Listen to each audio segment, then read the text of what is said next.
Before we jump into the TV and movies, though, we want to start with awards season, which officially kicked off last night with the Golden Globes. Perhaps the most, I don't know if irrelevant's the right word, but least respected of Yeah. the major award shows that are going to be happening. You know, like the Film Actors or the Screen Actors Guild and those sort of ones I think have a little bit more prestige. And the Golden Globes are usually seen as like more of a fun award show. hmm Um, but we got something a little different last night, Dave. You watched a little bit of it, right? Yeah, yeah. I'd say I watched probably 80%. Um, yeah, it's funny because the Globes are decided by the Hollywood Foreign Press, which is like 90 people who don't work in Hollywood. And yet they often make out of nowhere nominations and in winners that don't really have any bearing on the Oscars or the Guild Awards. Yet it seems like Hollywood, the talent, loves to go to this show because it seems to be just a very fun time where they all get hammered and hang out in this small room. Where the reaction shots look great, and in between commercial breaks, everyone's talking. It looks like a lot of fun. Yep. And I mean, 18 million people watch the show.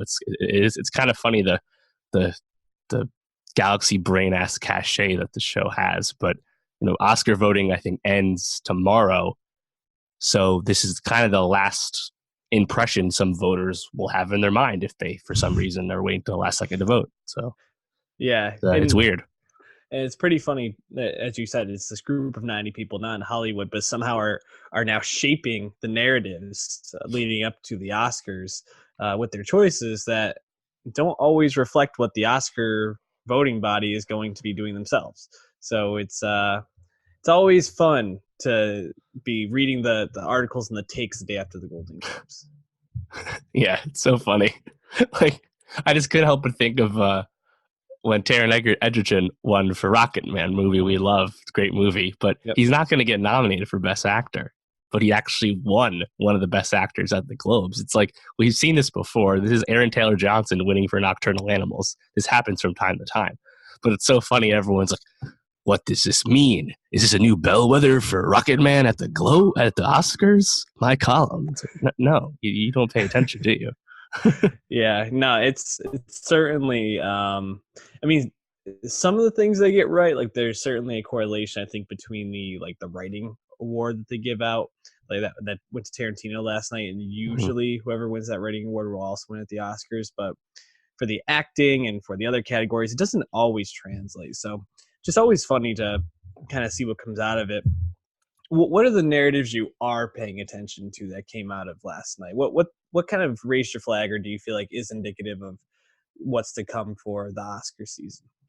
Yeah, I mean, sometimes there's like confirmation of things you were thinking. So in this case, like Joaquin winning for Best Actor for Joker, something most people just kind of expected from the jump.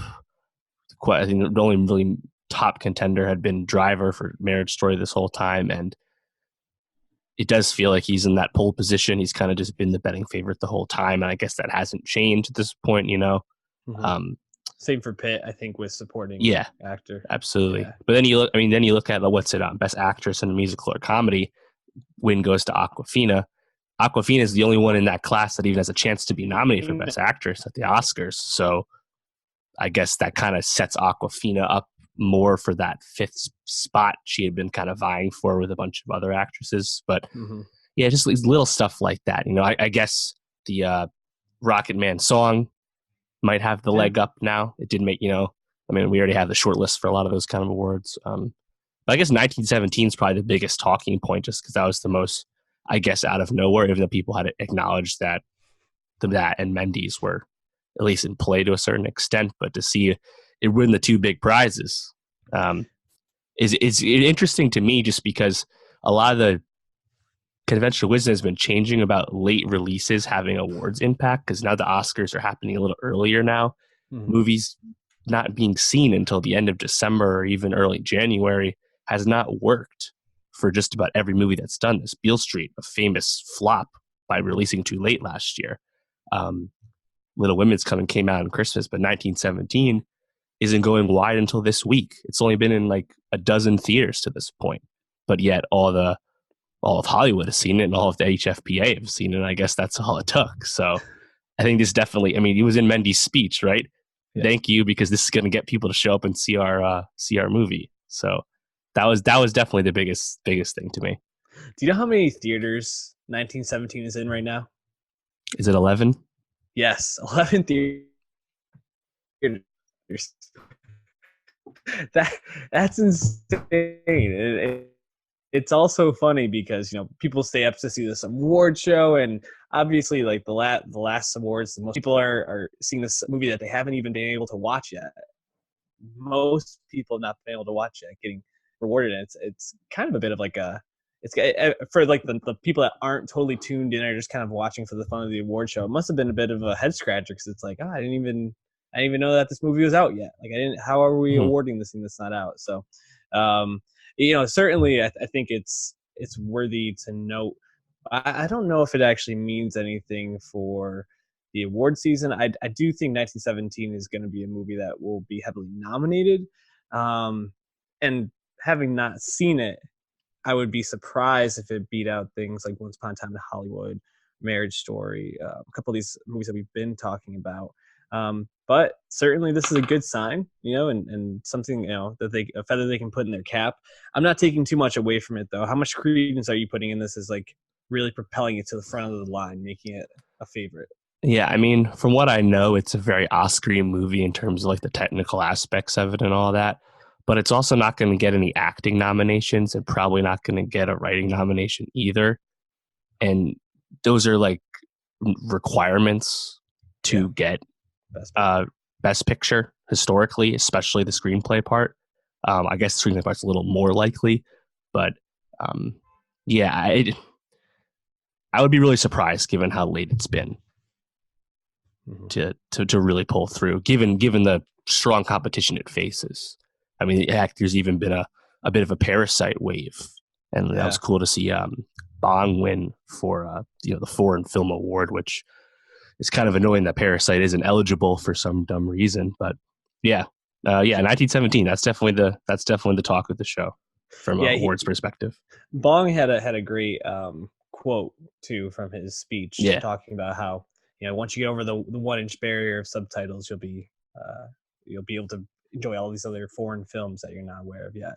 Um, and certainly, I think Bong actually might be the biggest winner. It seems like they're really pushing for him. They had a big party the day before in his honor, and kind of just hyping up Parasite and bringing a lot of different reporters there. So again, it's still late. It's late in the voting process for the Oscars. So if anyone hadn't voted, that could be something that pushed it. But it is good to see that it seems like he's getting a little bit more level, more recognition as this is going Mm-hmm. along. Anything else you take away from last night, or mostly just like, okay, award season's kicked off now into crunch Yeah, time?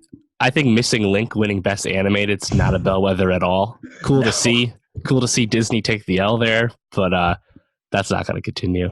I also wanted to correct something. So the Writers Guild Award nominations were just announced today, and 1917 was picked for one of the original screenplay noms. So given that the screenplay noms are divided between original and adapted, I guess 1917 probably has the track there. So that's a good sign for it. But yeah, we got those Tom Hanks gifs, right? Yeah, Golden Globes. Don't put too much stock in them, but hopefully you enjoyed it just as we did.